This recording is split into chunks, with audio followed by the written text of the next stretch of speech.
நாம இன்னைக்கு ஏடிஎம்கே விமர்சிக்கிறோம். காரணம் அவங்க ஏடிஎம்கே பாஜகவோட கூட்டணி வச்சிருக்காங்க. அவங்க பண்ணக்கூடிய அரசியலு, எதிர்காலத்தில ஏடிஎம்கே என்ன ஆகும்? ஏடிஎம்கேவுடைய அரசியல் எப்படி இருக்கும்? அது வீழ்ச்சி அடையுமா? வீழ்ச்சி அடையாதுன்ட்டு நம்ம ஈஸியா கணிச்சிடலாம். ஏன்னா அந்த கட்சி அப்படி அதனால நம்ம ஈஸியா பேசிடலாம். ஆனா எதிர்க்கட்சி தலைவரா இருக்கக்கூடிய ராகுல் காந்தி, கேரளாவுல மார்க்சிஸ்ட் கம்யூனிஸ்ட் கட்சி ஆட்சியில போயிட்டு என்ன பேசுறாருன்னா, இங்க மார்க்சிஸ்ட் கம்யூனிஸ்ட் கட்சி வேற இல்ல, பிஜேபி வேற இல்ல. 2ம் சேர்ந்து இங்க சிஜேபின்ற கட்சியில இயங்கிட்டு இருக்காங்க. அதாவது கம்யூனிஸ்ட் ஜனதா பார்ட்டி அப்படின்ற ஒரு பேர்ல இங்க ஆட்சி பண்ணிட்டு இருக்காங்க அப்படின்னு சொல்லிட்டு அங்க உள்ள மார்க்சிஸ்ட் கம்யூனிஸ்ட் கட்சி விமர்சிக்கிறார். அதாவது குறைஞ்சபட்சமாவது ராகுல் காந்தி யோசிச்சு பேசுறாரா, யோசிக்காம பேசுறாரா, சிந்திக்கப்பாரா, சிந்திக்க மாட்டாரான்ற ஒரு கேள்வி தான் அங்க வருது. அதாவது இன்னைக்கு உலகம் முழுக்க ஒரு முன்னுதாரணமான மாநிலமா இன்னைக்கு கேரளா திகழ்ந்துட்டு இருக்கு. அது மட்டும் கிடையாது.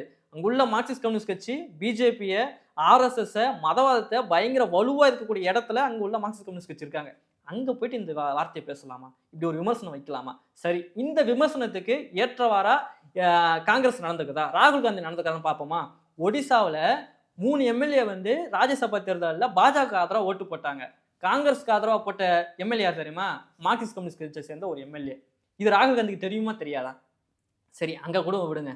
புதுச்சேரிக்கு வாங்க. கூட்டணி பேச்சுவார்த்தை இப்படி ஒரு கூட்டணி பேச்சுவார்த்தை நான் உலகத்துல எங்கேயுமே பார்த்ததில்லைங்க. அப்படி ஒரு கூட்டணி தான் புதுச்சேரியில நடந்திருக்கு. 16ன்னு சொல்லி காங்கிரஸ் எடுத்துக்கிட்டாங்க. 12ன்னு திமுகவுக்கு குடுத்துட்டாங்க.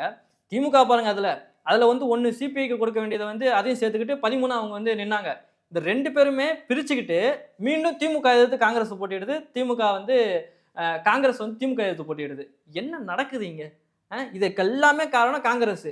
காரணம் தானே நிக்கணும், பிஜேபிக்கு விலை போயிட்டு பிஜேபிக்கு ஆதரவா இன்னைக்கு அங்க செயல்பட்டு இருக்காங்க. இதெல்லாம் ராகுல் காந்திக்கு தெரியுமா தெரியாதா? இதெல்லாம் போய் சரி பண்ணுமா இல்லையா? அதாவது கட்சியிலேயே ஒரு ஒழுக்கம் இல்ல.